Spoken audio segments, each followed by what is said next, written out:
In einem Seminar letzte Woche haben sich zwei Teilnehmende über buchhalterische Fragen in Excel unterhalten und sind dann einhellig zu der Meinung gekommen, dass Excel so ungenau im Nachkommastellenbereich rechnet, dass sie immer alles nachrechnen müssen. Und da ist tatsächlich was dran, aber es gibt auch eine ganz einfache Lösung dafür und die möchte ich euch heute zeigen. Hallo und herzlich willkommen zu den Tipps und Tricks rund um die optimale Nutzung digitaler Technik. Mein Name ist Arno Burger. Excel rechnet auf 15 Stellen genau, auch wenn nur ein paar davon angezeigt werden. Und je nach Berechnungen, Einstellungen und Anzeige führt es dazu, dass die Zwischenergebnisse und das Endergebnis im Nachkommabereich nicht ganz übereinstimmen. Woran das liegt und welche Lösungen es dafür gibt, das zeige ich euch jetzt. Ich habe hier mal eine Berechnung rausgesucht, in denen ich aus sogenannten Einsparungen über einen Prozentsatz eine Prämie berechne.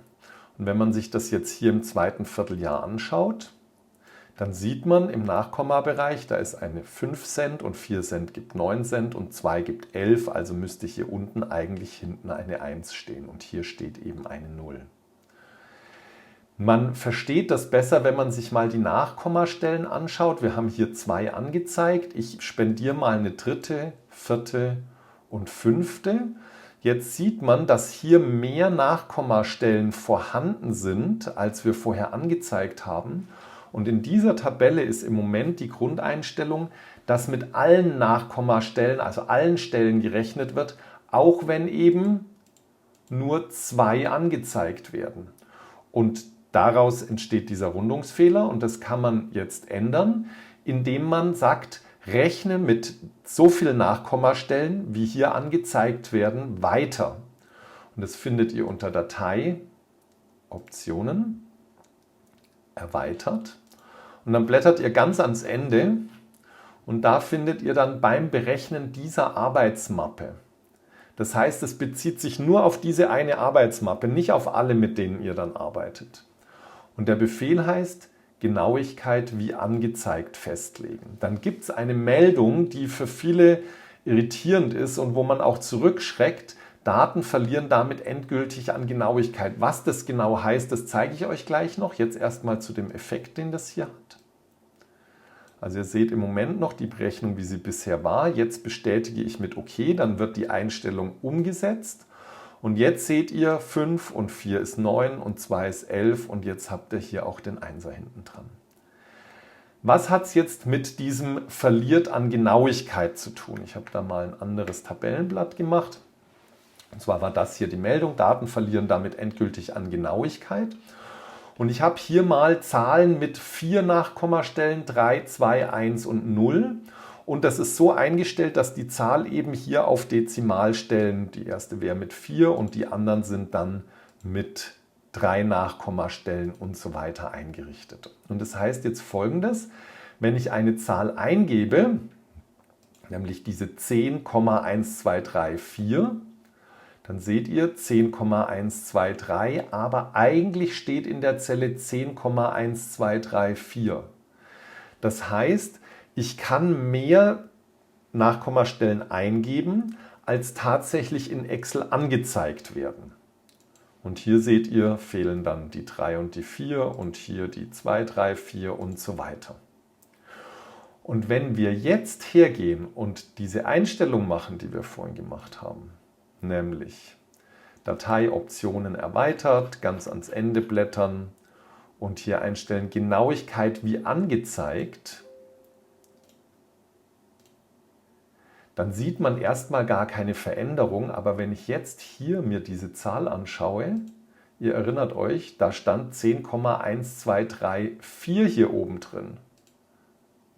Und ihr seht, jetzt sind die Nachkommastellen, die nicht angezeigt worden sind, die sind jetzt gelöscht worden.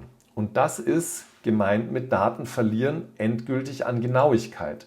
Wenn ich nämlich jetzt hier eingebe 10,1234, ihr seht, ich habe das komplett getippt, ich drücke die Enter-Taste und gehe wieder in die Zelle, dann fehlt dieses 3,4. Wenn ich allerdings buchhalterisch arbeite, dann will ich ja immer auf 2 Nachkommastellen gerundet haben. Ich will ja nicht auf 4, 5 oder 6. Und deshalb führt diese Einstellung in so einem Kontext normalerweise nicht zu Problemen.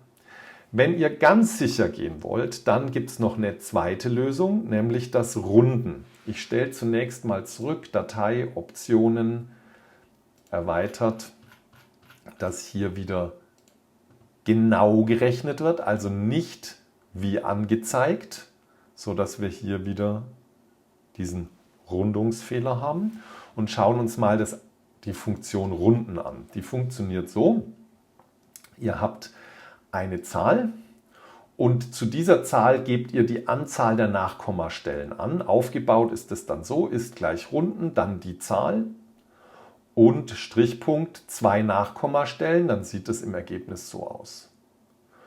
Bei einer Nachkommastelle so, bei 0 Nachkommastellen und man kann sogar negative Nachkommastellen eingeben. Und wenn ich jetzt das umsetze auf meine Formel, dann geht es darum, die Zahl, die im Moment angezeigt wird in der Berechnung, das wäre das, was hier als A3 steht und außenrum schreibe ich ist gleich Runden, Klammer auf und dann dahinter Strichpunkt 2, Klammer zu. Also das heißt, halt, da will ich hin, das hier ist meine Zahl, die wird so berechnet und ich gehe jetzt vor das C, hinter das ist gleich, schreibe hier mein Runden Klammer auf.